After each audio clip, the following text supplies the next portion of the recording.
సీరియల్లో సినిమాలో నటించాలనుకుంటున్నారా? అయితే వెంటనే మా యాక్టింగ్ స్కూల్లో జాయిన్ అవ్వండి. నమస్కారం రవీంద్రనాథ్ గారు. నమస్తే అండి నాగరాజు గారు. సార్, జనరల్గా అంటే చాలామంది రక్తం ఉడికిపోయేలాగా ఒక్కొక్క సరైన జడ్జిమెంట్ కావాలి అనుకున్నటువంటి వాళ్ళు ఉన్నారు. దీని మీద ప్రతి ఒక్కరూ కూడా ఇది మన ఇంట్లో సమస్య, వాళ్ళ ఆఫీస్కి వెళ్తేనే ఈ విధంగా జరిగింది అని అంటే రేపు స్కూల్ కాలేజీలో కూడా ఇలాంటివి జరగకుండా ఉండడానికి గ్యారంటీ ఏంటి అనుకున్నటువంటి వాళ్ళు క్వశ్చన్ చేస్తూ ఉన్నారు. అండ్ ఆడపిల్లని బయటికి పంపించాలంటే భయంతో కూడుకున్నటువంటి పరిస్థితి వాళ్ళ. ఈవెన్ ప్రపంచ దేశాలు కూడా ట్వీట్లు జరుగుతున్నాయి అని అంటే పాకిస్తాన్ లాంటి దేశాలు కూడా దీనికి సరైన జడ్జిమెంట్ కావాలి అని చెప్పేసి భావిస్తూ ఉన్నారు. ఏం జరిగింది అంటే ప్రస్తుత కథనాలు అయితే కొత్త వింటూ ఉన్నాము. ఆగస్టు 8 అంటే స్వతంత్ర దినోత్సవానికి ఎగ్జాక్ట్లీ ఒక 1 వీక్ బ్యాక్ జరిగే సంఘటన యావత్ దేశాన్ని కనిపిస్తున్నటువంటి ఒక దుర్ఘటనగా మనం చెప్పుకున్నాం. దీని గురించి ప్రాథమిక సమాచారం మేరకు మనం గతంలో ఒక వీడియో చేసాం, కానీ రోజుకు ఒక ఎపిసోడ్ కనిపిస్తుంది దీని మీద. అంటే దీనికి దారితీసే కారణాలు కూడా మనం విశ్లేషిద్దాం. ఎందుకనేసి మొదట్లో మనం ఏమనుకున్నామంటే సంఘటన జరిగింది ఆగస్టు 8వ తేదీ నాడు అర్ధరాత్రి 2 గంటల నుంచి 6 గంటల మధ్యలో కేసు జరిగింది. ఆ అమ్మాయి నిద్రిస్తున్న సమయంలో 3 గంటల నుంచి 6 గంటల సమయంలో ఒక నిందితుడు వచ్చి అత్యాచారం చేశాడు. అత్యాచారం చేయడమే కాకుండా మర్డర్ కూడా చేసి ఎస్కేప్ అయిపోయాడు. ఇమీడియట్గా విషయాన్ని 6 గంటలకు తెలిసింది. 7 గంటలకు పోలీసులు ఎంటర్ అయ్యారు. 8:30, 9 గంటల ప్రాంతంలో లోకల్గా ఉన్న ఇది తల అనేటువంటి ఒక స్టేషన్ పరిధిలో వస్తుంది కాబట్టి అక్కడ లోకల్ పోలీస్ స్టేషన్ వాళ్ళు రావడం జరిగింది. ఇమీడియట్గా 9:30 ఆ టైంలో కొంతమంది అఫీషియల్స్ రావడం జరిగింది. 9:30 ఆ సమయంలో దీన్ని ఇన్ఫార్మ్ చేశారు, పేరెంట్స్కి ఇన్ఫార్మ్ చేశారు. 10:30 ఆ ప్రాంతంలో లోకల్ తలా స్టేషన్ వాళ్ళు దగ్గరలో ఉన్న సిపికి, అలాగే అడిషనల్ డీసీపీకి, అడిషనల్ సిపికి కూడా ఇన్ఫార్మ్ చేయడం జరిగింది. 11:30 ఆ ప్రాంతంలో వాళ్ళు రావడం జరిగింది. అంటే మన జరిగిన టైం షెడ్యూల్ మనం చెప్తున్నాను. 11:30 ఆ ప్రాంతంలో వాళ్ళు వచ్చారు. అరౌండ్ 1:30 టైంలో పేరెంట్స్ని ఎలా చేశారు లోపలికి. పేరెంట్స్ వెళ్ళి సంఘటన దృశ్యాన్ని చూసి ఒక్కసారి నిశ్చేష్టులయ్యారు. అక్కడ వీళ్ళు అనుకున్నట్టుగా లేదు అది. అప్పటి వరకు పోలీసులు ఏం చేసిందంటే ఒక సూసైడ్ కేసుగా ముందు వాళ్ళకి ఫోన్ వచ్చిందని చెప్పారు. పేరెంట్స్ కూడా ఒక న్యూస్ బులెటిన్లో చెప్పారు వాళ్ళు ఇంటర్వ్యూలో. మాకు ఇన్ఫార్మ్ చేశారు ఏంటంటే ఒక సూసైడ్ ఇన్ఫర్మేషన్ వచ్చిందని చెప్పి. బట్ ఆ ఇన్ఫర్మేషన్కి 1 o'clock జరిగిన ఇన్సిడెంట్ ప్రత్యక్షంగా చూసినప్పటికీ ఇది సూసైడ్ కాదు, ఇది గ్యాంగ్ రేప్ జరిగింది అని వాళ్ళు ప్రత్యక్షంగా చెప్పారు. 1 o'clock జరిగిన తర్వాత అరౌండ్ 3:30కి వాళ్ళు ఏం చేశారంటే ఇది పోలీసులతో కాదు, ఇది అడిషనల్ సింగిల్ మేజిస్ట్రేట్ ఒక ఆయన ఆధ్వర్యంలో జరగాలి, ఈ యొక్క ఎంక్వైరీ ఏదైతే ఉందో అక్కడ జరగాలని చెప్పి వాళ్ళు రిక్వెస్ట్ చేసుకున్నారు. ఇమీడియట్గా 4:30 ఆ ప్రాంతంలో అడిషనల్ మేజిస్ట్రేట్ కూడా రావడం జరిగింది. 5 o'clock దీన్ని పోస్ట్ మార్టం పంపించారు. ఇది ఆ రోజు 8వ తారీఖు అంటే 9వ తారీఖు టోటల్గా జరిగిన షెడ్యూల్ ఇది. సో 5:30కి పోస్ట్ మార్టం రిపోర్ట్ వెళ్ళిన తర్వాత అక్కడ నుంచి పరిణామాలు టకటక జరిగిపోయాయి అనమాట. అక్కడ ముందే అనుకున్నారు, ఒక సస్పెక్ట్ చేసామండి, మేము ఎంక్వైరీ చేసాం, బ్లూటూత్ ఆనవాళ్ళని మేము ఎవిడెన్స్ కారణంగా సంజయ్ రాయ్ అనే ఒక వ్యక్తిని మేము సస్పెక్ట్ చేసాం, అతనే దోషి అని చెప్పి వాళ్ళు అతనే దీనిగా ఉన్నాడని చెప్పి సస్పెక్ట్ అతనని చెప్పి అతన్ని ఇమీడియట్గా రిమాండ్లో తీసుకోవడం, అతన్ని పోలీస్ ఇంటరాగేషన్లో తీసుకున్నారు. ఇది ఫస్ట్ స్టేజ్లో జరిగిన స్టెప్ ఇది. కానీ తర్వాత ఏం జరిగింది, ఎక్కడైతే సంఘటనా స్థలం జరిగిందో ఆ సంఘటనా స్థలంలో ఉన్నటువంటి సిచ్యువేషన్స్ ఏదైతే ఉన్నాయో ఇమీడియట్గా అక్కడ ఉన్న వాల్ రినోవేషన్ చేయడం, మిగిలినటువంటి ఆనవాళ్ళు ఏవైతే ఉన్నాయో వాటిని చెరిపేసే ప్రయత్నం చేయడం.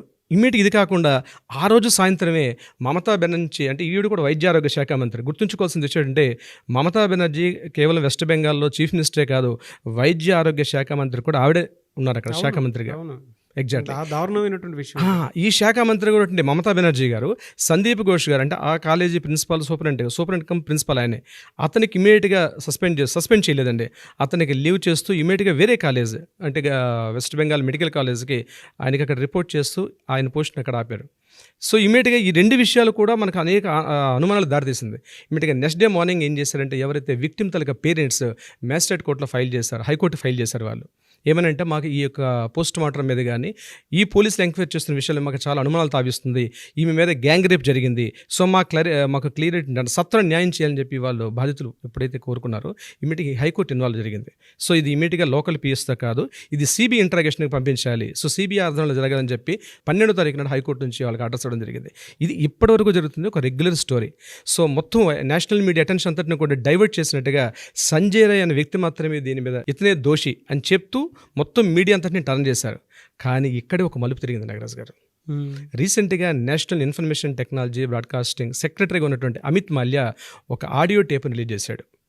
ఆ టేపులో ఏముందంటే ఎవరైతే విక్టిమ్గా ఉన్నటువంటి ఈ బాధితురాలు తను ఏదో తెలియని విషయాన్ని ఆ కాలేజీకి సంబంధించి ఒక సీక్రెట్స్ న్యూస్ని తెలుసుకుంది.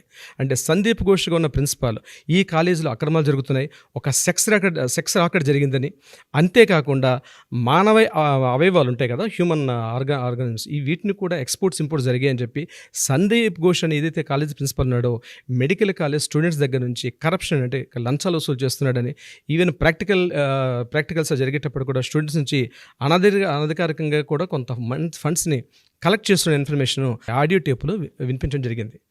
ఎప్పుడైతే అమిత్ మాలి రిలీజ్ చేసిన ఆడియో టేపు లీక్ అయిందో బాధితురాలు పేరెంట్స్ ఏదైతే చెప్తున్నటువంటి దీనికి చాలా దగ్గర సంబంధం కలిగింది.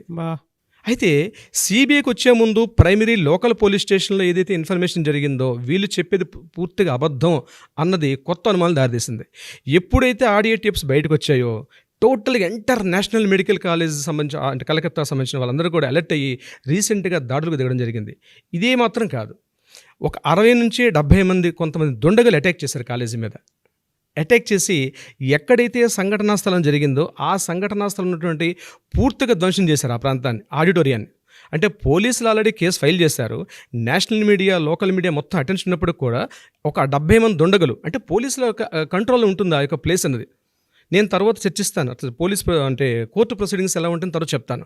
కానీ సాక్ష్యాధారాలను పూర్తిగా తారుమారు చేసే ప్రయత్నంలో పోలీసులకు ఇన్వాల్వ్మెంట్ కూడా జరిగిందని బీజేపీ అధికార ప్రతినిధులు అక్కడ చెప్పడం జరుగుతుంది. అంటే జరుగుతున్న పరిణామాలు ఏవైతే ఉన్నాయో దానికే దారితీస్తున్నాయి. సార్, మీరు ఇందాక ఆడియో టేప్ అన్నారు కదా, ఆడియో టేప్లో అసలు ఏముంది? అంటే మీరు ఇందాక మాట్లాడుతుంటే అక్కడ ఏదో సెక్స్ రాకెట్ జరుగుతున్నట్లు, లేదంటే ఆ కాలేజ్ అంతా ఒక మెడికల్ మాఫియా జరుగుతున్నట్లు మీరు మాట్లాడటం జరిగింది. ఆడియో టేప్లో అసలు ఏముంది? నాగరాజు గారు, ఈ ఆడియో టేప్లో ఏముందంటే మనం కూడా వీలైతే ఆడియో టేప్ని కూడా ప్లే చేద్దాం మన ఈ వీడియోలో పాటు. అక్కడ జరిగింది సంగతి ఏంటంటే ఈ కాలేజీలో ఆమె తన ఫ్రెండ్స్ తోటి అరౌండ్ ఈవినింగ్ 11:30-12 ఆ ప్రాంతంలో ఫ్రెండ్స్ తోటి డిస్కషన్ చేసింది. ఇలాంటి దారుణాలు జరుగుతున్నాయి మన కాలేజీలో, నాకు కూడా చాలా ఫోర్స్ పెడుతున్నారు, నన్ను కూడా కాస్త మనీ ఎక్కువగా, అంటే రేపు ప్రాక్టికల్స్ ఎగ్జామ్స్ అవుతాయి, ఎగ్జామ్స్లో నీకు ఇవ్వాలంటే మనీ డిమాండ్ చేస్తున్న కూర్చోబెడుతున్నారు, మా పేరెంట్స్ దగ్గర అమౌంట్ని అడగలేకపోతున్నాను అని చెప్తూ నాకు ఈ కాలేజ్ చాలా దారుణం ఉన్నాయి, నేను దీన్ని హైయర్ అఫీషియల్స్కి ఇన్ఫార్మ్ చేస్తానని చెప్పి ఆ అమ్మాయి చెప్పడం జరిగింది. దాని తర్వాత 4 ఉమెన్స్, 4 బాయ్స్, వీళ్ళు కూడా డాక్టర్సే, 4 ఉమెన్స్ డాక్టర్సే, 4 బాయ్స్ కూడా డాక్టర్సే, వీళ్ళందరూ కలిసి ఈ మీద గట్టిగా ప్రతిఘటించారు. ఉమెన్స్ అక్కడే ఉన్నారు, ఈ 4 బాయ్స్, ఇది యాక్చువల్గా 4th ఫ్లోర్లో జరిగింది, అదే బిల్డింగ్లో 4th ఫ్లోర్లో ఉంది ఆడిటోరియం, అంటే ఈమె డ్యూటీ చేస్తున్న ప్లేస్ కూడా 4th ఫ్లోరే. ఈ 4 కూడా ఈమెతో వాదన చేసి కిందకి వెళ్ళిపోయారు, మరలా డిస్కషన్ చేసి. ఈ డిస్కషన్కి కిందకి వెళ్ళే సమయంలో మధ్యలో ఏదో జరిగింది. అక్కడ ఏం జరిగిందంటే విషయం, అక్కడ వీళ్ళ పేరెంట్స్ చెప్పే విధానం ఏంటంటే ఈ 4 కలిసి ఆమెను బహిరంగంగా, అంటే అందరూ చూస్తుండగా 4 ఉమెన్స్ వీళ్ళందంటే బహిరంగంగా, అంటే ఇట్ మీన్స్ ఆ కాలేజీ ఫ్రెండ్స్ చూస్తున్న మధ్యలోనే ఈమెను గట్టిగా కొట్టారని, మెడనరాలను గట్టిగా ఒత్తి ఆమెను చంపేశారని, ఒంటి మీద గాయాలు చేశారని, రకరకాలుగా ఆమెను ఎన్ని రకాలుగా మానసికంగా శారీరకంగా చంపే ప్రయత్నాలు చేశారు. ఈ అటెంప్ట్లో ఆవిడ చచ్చిపోయి ఉండొచ్చు, లేకపోతే చనిపోయి కూడా ఉండకపోయి ఉండొచ్చు. ఇక్కడతో సీన్ జరిగిపోయింది. ఇది యాక్చువల్ జరిగిన సీన్. ఈ తర్వాత ఈ బాయ్స్ ఏం చేశారు, ఆ 4th ఫ్లోర్ నుంచి గ్రౌండ్ ఫ్లోర్కి వెళ్ళి లిక్కర్ అంటే అక్కడ మందు సేవించుకుని కింద ఉండిపోయారు. ఈ ఉమెన్స్ తర్వాత ఈమెతో కాస్త పెనుగులాడినటువంటి ఆనవాళ్ళు కూడా ఉన్నాయి. ఇది అక్కడ జరిగింది. సో ఈమె స్పృహ తప్పి పడిపోయింది అమ్మాయి. మరి స్పృహ తప్పిందా లేకపోతే చనిపోయిందా అంది, అది మనకి పోస్ట్ మార్టం రిపోర్ట్స్లో కానీ ఫైనల్ రిపోర్ట్స్ వస్తే కానీ మనకు తెలియదు, సస్పెక్ట్ చేస్తున్నాం మనం ఇప్పుడు ఆడియో క్లిప్స్ ప్రకారం. అయితే ఇక్కడ సీన్ ఏం జరిగిందంటే ఈ సంజయ్ రాయ్ అన్నటువంటి ఎవరైతే ఇక్కడ డ్యూటీలో ఉన్నటువంటి ఈ సివిక్ వాలంటీర్ ఎవరైతే ఉన్నాడో ఇతను కేవలం 4th ఫ్లోర్కి వెళ్ళే రైట్స్ లేవు. ఇతను యాక్చువల్గా పిచ్చి సంజయ్ అని పిలుస్తారని ఇప్పుడు ఉన్నటువంటి కొత్తగా అనిపిస్తుంది ఏంటి, ఇతను పిచ్చి సంజయ్ అంటారు. అంటే హీజ్ ఎ ఉమనైజర్. ఆయన కూడా కనిపిస్తున్న ఉమెన్స్ తన మొబైల్లో కూడా చాలా ఈ అశ్లీలటువంటి దృశ్యాలు చాలా వరకు ఉన్నాయి. ఈ సంజయ్ రాయ్ వాళ్ళు పిలిపించారని, కాస్త పైన ఫ్లోర్లో ఉన్నటువంటి దాన్ని క్లీనింగ్ చేసేసి అమ్మాయిని పక్కకు పెట్టామని చెప్పారని, ఈ సంజయ్ రాయ్ 4th ఫ్లోర్ పైకి, అంటే పర్మిషన్ లేకపోయినా సంజయ్ రాయ్ 4th ఫ్లోర్ పైకి వెళ్ళి ఎక్కడైతే విక్టిమ్ అంటే ఈ దారుణం జరిగిన ఆ సంఘటనలో ఆ అమ్మాయిని విగత జీవులుగా చూసినటువంటి ఆ అమ్మాయిని తను చనిపోయిన శవాన్ని తను సెక్స్ చేసి తను మరింత భయంకరంగా తన యొక్క పైశాచికత్వాన్ని సంజయ్ రాయ్ తీర్చుకున్నాడు. ఇది అతను మెంటల్ కండిషన్తో చేశాడా లేకపోతే మెంటల్ డిజార్డర్తో చేశాడంది నెక్స్ట్ కోర్టు ఇన్ఫ్లుయెన్స్ చేశారా? అంటే ఇతని కండిషన్ ఏంటి ఆ టైంలో, ఒక డెడ్ బాడీతో చేయడం అంది అది కామన్ మ్యాన్ చేసేది కాదు. సో ఇతని యొక్క మానసిక స్థితి ఏమిటంది తర్వాత రిపోర్ట్ తెలుస్తుంది. బట్ ఈ రోజు మనకు అందిన ఇన్ఫర్మేషన్ ప్రకారం ఇది జరిగింది నాగరాజు గారు. దీంతో పాటు వితిన్ 1 వీక్లో ఎవరైతే నిందితుడున్నాడో అతన్ని మేము ఉరిశిక్ష చేస్తాము, ఉరిశిక్ష తీయాలి, కోర్టులు ఈ రకంగా ఫాస్ట్ ట్రాక్ రావాలని చెప్పి, అంటే దొంగ నడిచినట్టు ఉంది ఇక్కడ విషయం. అవును. ఏం చేస్తుంది, లిటరల్ ఇట్స్ షేమ్. అంటే ఇక్కడ కంపారిజన్ చేయడం అన్నది కరెక్ట్ కాకపోవచ్చు. ఎందుకంటే అక్కడ రాజకీయ సామాజిక పరిస్థితులు అనేవి ఉంటాయి. వెస్ట్ బెంగాల్ ప్రాంతం ఇప్పుడే కాదండి, 100 ఏళ్ళ నుంచి కూడా సోనాగచ్ అనే ఒక ప్రాంతం ఉంది. It's purely red light area. బాంబేలో ఎట్లయితే మనం రెడ్ లైట్ ఏరియా అంటాము, కలకట్టాలో సోనాగచ్ అంది అఫీషియల్ ఇట్స్ సెక్సువల్ రాకెట్ నడుస్తుంటుంది. అంటే సో మనం దాన్ని కంపారిజన్ చేయలేం. మన తెలుగు రాష్ట్రాలు అటువంటి సంస్కృతి లేదు. బట్ అటు వెస్ట్ సైడ్ ఉన్నటువంటి ఇన్స్టెంట్ జడ్జిమెంట్ అనేది ఇందాక 1 week లో వాళ్ళని ఉరి తీయాలి, వాళ్ళు ఇది చేయాలి, సిబిఐ ఇన్వెస్టిగేషన్ అని చెప్పేసి ఇప్పుడు చెప్తుందని చెప్పేసి అన్నారు కదా. అవునండి, ఏం సీఎం కంపారిజన్ పాయింట్లో నుంచి చెప్పాను జనరల్గా. అంటే మన వాళ్ళే ఇంత అగ్రెసివ్గా కొన్ని విషయాల్లో డెసిషన్ తీసుకుని వెళ్ళిపోతుంటారు. అన్యాయం అంటే అన్యాయంలానే చూస్తారు. అక్కడ ఇంత హైడ్రామా నడుస్తుందంటే అంటే అకౌంటబిలిటీ జీరో. అంటే ఇక్కడ ఒక పాయింట్ అండి, ప్రత్యేకంగా ఇవి మెడికల్ కాలేజెస్, అంటే ప్రభుత్వం యొక్క ఆధ్వర్యంలో నడుస్తుంటే కాలేజెస్. హ్యూమన్ ట్రాఫికింగ్ కావచ్చు, సెక్స్ రాకెట్స్, ఇవన్నిటికి కూడా చాలా వరకు అడ్డాలుగా ఉన్నాయి. బయటికి రాలేదు కాబట్టి ఇప్పుడు తెలియదు. చాలా మెడికల్ కాలేజెస్ జరుగుతూ ఉంది, బట్ బయటికి న్యూస్ రాలేదు కూడా తెలియదు. అయితే ఇక్కడ మమతా బెనర్జీ అనే వ్యక్తి సీఎంగా ఉంటూ ఆ సందీప్ ఘోష్ ఎవరైతే ఉన్నారో కరస్పాండెంట్ ప్రిన్సిపాల్, అతనితోటి తను తీసుకున్న నిర్ణయాలు ఇతను సపోర్ట్ చేస్తున్నాడు. అంటే ఆ ఆడియో టేప్లో కూడా ఇంకో మాట కూడా నేను చెప్పడం మర్చాను. అందులో ఏం చెప్పారంటే ఈ సందీప్ ఘోష్కి రాజకీయ సంబంధాలు చాలా విస్తృతంగా ఉన్నాయి, అతన్ని ఎవరు ఏమీ చేయలేరు, దాన్ని రాజకీయంగా ఉన్న ప్రస్తుత గవర్నమెంట్ అడ్డు పెట్టుకొని తను రెచ్చిపోతున్నాడు అన్న ఒక విషయం కూడా అందులో స్పష్టంగా ఉంది. అవునండి. సో ఇవన్నీ ఏంటంటే యాక్చువల్గా ముందున్నటువంటి సిచ్యువేషన్ వేరు, ఈ సిచ్యువేషన్స్ ఎక్కడికో దారితీస్తున్నాయి. కోర్టు ప్రొసీడింగ్స్ కానివ్వండి, లేదంటే జనరల్గా ఎలా వెళ్తే బాగుంటుంది అంటారు సార్ అసలు? అంటే యాక్చువల్గా జనరల్గా ఈ అత్యాచారం, హత్య ఇటువంటి సంఘటనలో కోర్టు కొన్ని ప్రొసీడింగ్స్ ఉంటాయండి. అంటే కోర్టు స్టెప్స్ ఎలా ఉంటాయి, 1 by 1 స్టెప్స్. ఫస్ట్ స్టెప్ ఏముంటుంది, ఎఫ్ఐఆర్ నమోదు చేయడం. అంటే సంఘటన ఐడెంటిఫై చేయగానే ఫస్ట్ ఎఫ్ఐఆర్ నమోదు చేయడం ఉంది ఫస్ట్ ఇన్స్టెంట్. సో ఎఫ్ఐఆర్ తర్వాత సమాచార సేకరణ, అంటే ఇన్ఫర్మేషన్ గ్యాదర్ చేస్తారు పోలీస్ డిపార్ట్మెంట్ వాళ్ళు. ఫస్ట్ నెక్స్ట్ స్టెప్లో జరిగేది సమాచార సేకరణలో ఏమవుతుంది, ఆ హత్య జరిగిన సంఘటన స్థలాన్ని పరిశీలించడం, అక్కడ ఏదైనా సాక్ష్యాలు దొరుకుతాయా, అంటే ప్రిలిమినరీ ఎవిడెన్సెస్ అన్నీ కలెక్ట్ చేస్తారు. దీని తర్వాత ఫోరెన్సిక్ వాళ్ళని పిలిపిస్తారు. దాని నెక్స్ట్ మరలా ఈ థంబ్ ఇంప్రెషన్స్ వాళ్ళని తీసుకుంటారు, అక్కడ వేలిముద్ర నిపుణులను తీసుకోవడం, ఫోరెన్సిక్ వాళ్ళని తీసుకోవడం, ఇవి ప్రైమరీ స్టేజ్లో అయిపోతుంది. దీని నెక్స్ట్ డిఎన్ఏ టెస్టులు తీసుకొస్తారు. అత్యాచార బాధితురాలను కానీ బాధితురాలు సంబంధించినటువంటి ఆనవాళ్ళు ఏమైనా ఉంటే అక్కడ ఉంటే కూడా తీసుకుంటారు. ఇవన్నీ అయిన తర్వాత ఎవరైతే నిందితుడిని సస్పెక్ట్ చేస్తారో అతన్ని పోలీస్ స్టేషన్లో రిమాండ్కి తీసుకెళ్తారు. స్టేషన్లో మన కోర్టులో సబ్మిట్ చేస్తారు. కోర్టు ఆయనకి బేస్డ్ ఆన్ ద కేసు ప్రకారం మినిమం 14 days నుంచి పైకి రిమాండ్ విధిస్తారు. ఇదంతా ఒక పార్ట్.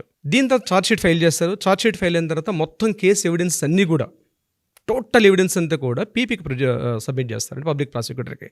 సో పబ్లిక్ ప్రాసిక్యూటర్ అని అప్పుడు ఎంటర్ అవుతారు ఈ కేసులోకి. ఇదంతా ప్రాసెస్ జరగడానికి it will take minimum 3 months నుంచి మ్యాక్సిమం ఎక్కడ టైం మెన్షన్ చేయలేదు. నాకు అది గుర్తుపెట్టుకోవాలంటే ఇక్కడే తప్పు జరుగుతుంటాయి. ఇక్కడే ప్రధానంగా కోర్టుల్లో తప్పులు ఎక్కడ జరుగుతాయి అంటే కోర్టు నిర్దేశించాలి. ఇక్కడ మినిమం 3 months అని చెప్తుంది, మ్యాక్సిమం తెలియదు. కోర్టులో వాడు రిమాండ్లో ఉంటాడు, వాడు ఇయర్స్ టుగెదర్ రిమాండ్లో ఉంటాడు. ఆ రిమాండ్ని పొడిగిస్తుంటారు. ఏమంటారు పోలీసులు, మేము ఛార్జ్షీట్ ఫైల్ చేయి, ఇంకా ఈ సేకరిస్తున్నాం అంటారు. ఫాస్ట్ ట్రాక్ కోర్టులు ఎందుకు ఇలాంటి సమయాల్లో? ఫాస్ట్ ట్రాక్ కోర్ట్స్ అంది జడ్జి ఏదో ఇందాక మనం చెప్తున్నాం, లాస్ట్ టైం కూడా వీడియోలు చెప్పాం మనం. ఫాస్ట్ ట్రాక్ కోర్ట్స్ అన్నీ వస్తుందండి, బట్ ఈ సాక్ష్యాల సేకరణలో అలాగే ఈ మెడికల్ ఎవిడెన్సెస్ కావచ్చు, లేకపోతే ఫిజికల్ ఎవిడెన్స్, వీటన్నిటిని కూడా వాళ్ళు అక్కడ మనం ట్రయల్స్ చేస్తాం కోర్టులో ట్రయల్స్ చేసేటప్పుడు ప్రతి వ్యక్తి వచ్చి, ఈవెన్ దో ప్రతి డాక్టర్ అక్కడ ఫిజికల్ ప్రత్యక్ష సాక్షులు ఎవరున్నారు, పరోక్ష సాక్షులు ఎవరున్నారు, వీళ్ళందరూ కూడా వచ్చి ఎవిడెన్సెస్ చెప్పడం ఉంటుంది. ఈ ఎవిడెన్సెస్ చెప్పడం అది ఇయర్స్ టుగెదర్ నడుస్తూ ఉంటుంది ట్రయల్స్లో. పబ్లిక్ ప్రాసిక్యూటర్ సబ్మిట్ చేస్తాడు, ఆపోజిట్ వాళ్ళు వస్తుంది. ఇదంతా ఎంత ఫాస్ట్ ట్రాక్ అనుకునేటప్పుడు కూడా ఈ ట్రయల్స్ నడుస్తూనే ఉంటాయి. ఇక్కడ ఏం జరుగుతాయి, సాక్ష్యాలు తారుమారు అవుతాయి. ఇప్పుడు ఈరోజు కొట్లాడుతున్న మన కలకత్తా కేసు విషయానికి వస్తే వీళ్ళందరూ ఎందుకు ఫైట్ చేస్తున్నారు, ఎంతమందికి మెడికల్ కాలేజ్ స్టూడెంట్స్ ఎందుకు వచ్చి ఫైట్ చేస్తున్నారంటే మాకు సత్వర న్యాయం కావాలి. దేశాలు కూడా ఒక తాటిపైకి వచ్చేసి ఫైట్ చేస్తున్నాయి. అవునండి, ఎగ్జాక్ట్. మనకు అగైనెస్ట్గా ఉండేటువంటి పాకిస్తాన్ కూడా ఇవాళ ట్విట్టర్లో ఫైట్ అంటే అది న్యాయం జరగాలి. ఇక్కడండి దేశం అన్నది మనం బౌండరీస్ గీసుకున్నాం, బట్ వ్యక్తులు ఒకటే కదా, ఎక్కడైనా ప్రపంచం అంతా ఒకటే కదండి. ప్రపంచంలో మనుషులందరూ ఒకటే, ఫీలింగ్స్ ఒకటే ఉంటాయి, ఎమోషన్స్ ఒకటే ఉంటాయి. సరే అవి పరిస్థితులు మారుతాయి. పాకిస్తాన్ మనం సపోర్ట్ చేయడం కూడా ఒక విధంగా అప్రిషియేట్ చేయాల్సిందే మనం. ఈ విషయం ప్రపంచ దేశాలు, కెనడా లాంటివి కూడా, ప్రపంచ దేశాలు కూడా. అయితే ఇక్కడ మనం కోర్టు విషయానికి వస్తే సత్వర న్యాయం జరగాలి అంటే చట్టాల యొక్క రూపకల్పన మార్చాలి ఇటువంటి సంఘటనలో. ఎందుకంటే టైం ఇస్తే ఏమవుతుందంటే డేస్ తీసుకున్న కొద్దీ ఈ సాక్ష్యాలు తారుమారు అయిపోతాయి, జరగాల్సినటువంటి న్యాయం జరగదు, బాధితురాలుగా న్యాయం జరగదు. దీని సొల్యూషన్ ఏంటి, ఏం చేస్తే బాగుంటుంది సొల్యూషన్? ఒకటేనండి, ఇటువంటి సంఘటన జరగగానే ఇమ్మీడియట్గా దీనికి ఒక స్పెషల్ ఒక జ్యుడిషియరీ ఒక ఫోరం ఉండాలి, ఒక స్పెషల్ జ్యుడిషియరీ ఫోరం. ఇందాక లాస్ట్ టైం మీరు ఒక వీడియోలో మంచి వీడియో ఒక మంత్రిత్వ శాఖ ఉండాలన్నారు మీరు. ఒక స్పెషల్ ఒక మంత్రిత్వ శాఖ ఉండాలండి. ఆరోగ్య శాఖ, ఆర్థిక శాఖ ఎలా ఉంటుందో ఇటువంటి అత్యాచార సంఘటనలు ఇట్లాంటి జరిగేటప్పుడు ఒక స్పెషల్ పోర్ట్ఫోలియో ఒకటి ఉండాలి. ఇమ్మీడియట్గా వాళ్ళు యాక్షన్ తీసుకోవాలి. దీనికి సంబంధించినటువంటి కొన్ని డిపార్ట్మెంట్స్ కొత్తగా అపాయింట్ చేయాలి గవర్నమెంట్. అవును, కొత్త డిపార్ట్మెంట్ చేసినప్పుడు ఏంటంటే ఫాస్ట్ ట్రాక్ ఏదో పెట్టేశాం కాబట్టి అక్కడ సబ్మిట్ చేసుకోండి అయిపోద్ది అంటే కుదరదు. ఖచ్చితంగా యాక్ట్లు మారాలి. ఇప్పటికైనా గుణపాఠం రావాలి. ఈరోజు మహిళలు చట్ట సవరణ జరగాలి, చట్ట సవరణ జరగాల్సిందేనండి. ఈరోజు మహిళలు దేశంలో భద్రతగా ఉండాలి అంటే అది రాత్రి పగలు పనిచేస్తున్నారు కాబట్టి డే అండ్ నైట్ వర్క్ చేసే ప్లేసుల్లో ఇట్లాంటి జరిగే అవకాశాలు ఉంటాయి కాబట్టి ఒక నిర్భయ యాక్ట్ వచ్చింది. నిర్భయ యాక్ట్ని మళ్ళీ రివిజన్ చేయాలి. ఇంకా సత్వరంగా పరిష్కారం జరిగేట్టుగా ఎన్ని అవకాశాలు ఉంటే అన్ని అవకాశాలు మనం తీసుకొని కొత్త యాక్ట్లు ఇంప్లిమెంట్ చేస్తే చాలా అద్భుతంగా ఉంటుంది. ఇది కాకుండా ఇటువంటి చేయడానికి కూడా సాహసించడానికి ఊహించడానికి కూడా భయపడే స్థితిలో ఉన్నట్టు యాక్ట్స్. లాస్ట్ టైం కూడా మనం అనుకున్నాం, నిన్న లాస్ట్ వీడియోలో ఏమనుకున్నాం మనం, ప్రతి చోట హోర్డింగ్స్ పెట్టాలి. అవును, ప్రైమరీ ఎడ్యుకేషన్లో కూడా బేసిక్ నాలెడ్జ్ ఇవ్వాలి, లీగల్ బేసిక్ నాలెడ్జ్ ఇవ్వాలి. అమ్మో ఇట్లా ప్రైమరీ నాలెడ్జ్ అనేది డెఫినెట్గా ఉండాలి, డెఫినెట్గా ఇవ్వాలి. ఇలాంటివి చేస్తే నాకు ఇలాంటి శిక్ష రావాలి, భయం రావాలి. స్కూల్స్లో ఇది ఇప్పుడు ఆఫీస్ కమ్ కాలేజ్లో జరిగినటువంటి ఇన్సిడెంట్ ఇది. వాళ్ళ ఒక ఆడపిల్లను బయటికి పంపించాలంటే ఎంత భయపడతారు పేరెంట్స్ అయినా సరే. ఆ కాలేజ్ కూడా పోలీస్ అవుట్ పోస్ట్లో ఉన్నటువంటి కాలేజ్ అది. ఇప్పుడు చాలా కాలేజ్ బయట ఎక్కడ ఉంటేనే కాదు, ఆ కాలేజ్కి ఒక స్పెషల్ పోలీస్ అవుట్ పోస్టే ఉంది అక్కడ. అవును సరే, ఇలాంటి వాటిల్లో ఇమీడియట్గా రిజల్ట్ రావాలి అని అంటే ఎలా వెళ్తే బాగుంటుందంటారు? అంటే లీగల్ సిస్టమ్ ప్రకారం కనుక చూస్తే మీకు తెలుసు కాబట్టి అడుగుతున్నాను. ఈరోజు మనకి సోషల్ మీడియాలో హ్యాష్ ట్యాగ్ అంది చాలా ఒక పవర్ఫుల్ వెపన్ సార్ నాగరాజ్ గారు.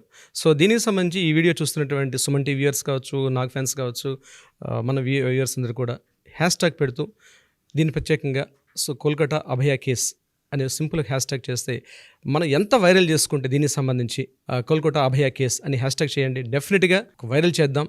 దీనికి సత్వర న్యాయం కోసం మనవంతు కూడా మనం కృషి చేద్దాం.